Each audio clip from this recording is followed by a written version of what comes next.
কালটি পিছলা আছার মধ্যে দেইস এক কাছি তো ওই যে ওয়েলফেয়ার আছে স্যার, ওয়েলফেয়ারে গেলে আরে পাইবেন স্যার।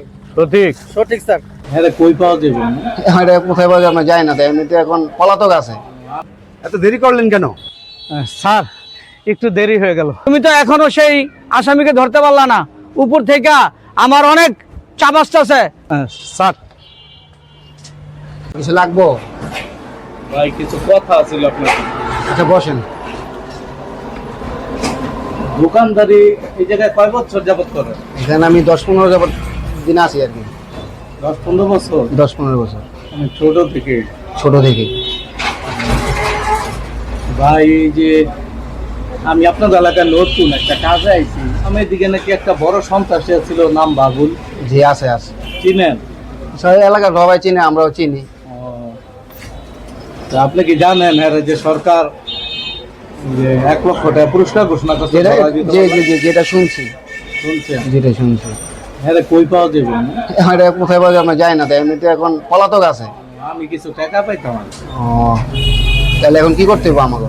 মানে আপনার কাছে কোনো খোঁজ খবর আছে কিনা? আমার কাছে কোনো খোঁজ খবর নাই, জানি পলাতক। সরকারও 1 লাখ টাকা নাকি ঘোষণা করছে। এখন তো পলাতক, আমি তো কোনো খোঁজ খবর নাই ওনার। আচ্ছা ভাই ভালো থাকেন। ঠিক আছে ভাই, আইলি একটু কইেন, কারণ আমি অনেকগুলো টাকা পাবো। আচ্ছা ঠিক আছে ঠিক আছে ঠিক আছে ঠিক আছে। সালাম সালাম। স্যার এখানে রাখেন, সাব ইন্সপেক্টর খালেদ এখানে আসবে। ঠিক আছে তাহলে নামো।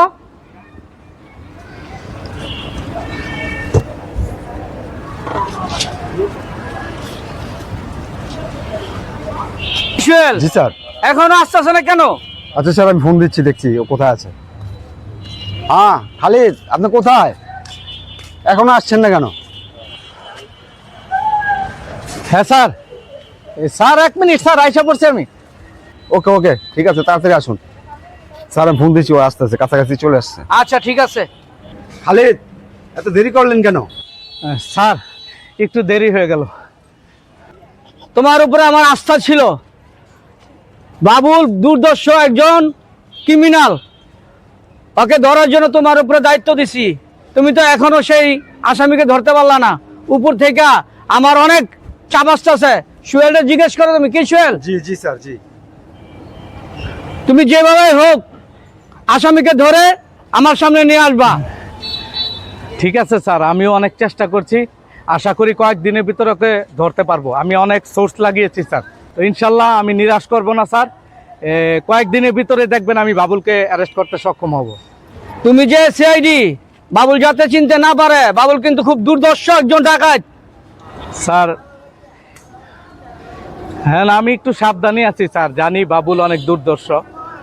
পুরো এলাকায় আমি ঘুরে ঘুরে খবর নিচ্ছি, কিন্তু এখন পর্যন্ত আমি যে একজন সিআইডি অফিসার এটা এখনো কেউ জানতে পারেনি। তো স্যার আমি গেলাম, কারণ আশেপাশে অনেক লোকজন সন্দেহ করতে পারে। স্যার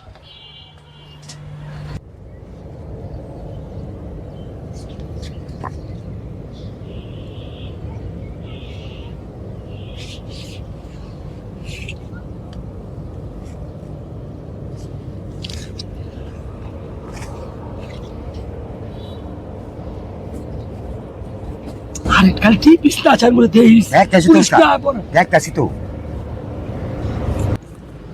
আরে ওস্তাদ আপনি এই না, আপনার খোঁজদাছি। ভাই বেটা কি আর আগত কে রাইছত আইছত কে ভালো করতে পুলিশ দেখছ তোরা? না ওস্তাদ, কেউ দেয় নাই।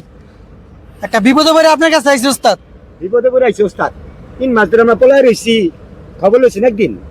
আমার তো বড় বিপদ তুই আসত বেটা। জানো সরকার আমার 1 লাখ টাকা ঘোষণা করছে।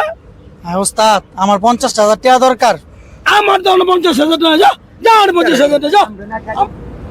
50,000 টাকা দিলি না, তোরে পুলিশের কাছে ধরাই দিয়া 1 লাখ টাকা লুম আমি। আসসালামু আলাইকুম স্যার। ওয়ালাইকুম আসসালাম। কি ব্যাপার? ওই যে স্যার আপনি একজন কইছিলেন হ্যাঁ পায়া দিলে 1 লাখ টাকা দিবেন। ওই যে বাবুল। সন্ত্রাসী বাবুল। হ্যাঁ হ্যাঁ হ্যাঁ হ্যাঁ হ্যাঁ, তো ওই যে ওয়েলফেয়ারে আছে স্যার, ওয়েলফেয়ারে গেলে আরে পাইবেন স্যার। সঠিক। সঠিক স্যার। ঠিক আছে, আমরা তাহলে কালকেই অপারেশন দিব, বুঝছো? আর তুমি চিন্তা করো না, তুমি যেহেতু ইনফরমেশন দিচ্ছ, এটা কিন্তু সরকার মাথা কামাইতেছে এই বিষয়ে। 1 লাখ টাকা পুরস্কার ঘোষণা করছে ওর বিরুদ্ধে, বুঝছো? তো তোমার 1 লাখ টাকা ওই ধরা পড়লেই পেয়ে যাবা। যাও যাও, সাবধানে থেকো। হ্যাঁ আচ্ছা, সালাম আলাইকুম যাও, স্যার। খুব ভালো একটা ইনফরমেশন দিছো।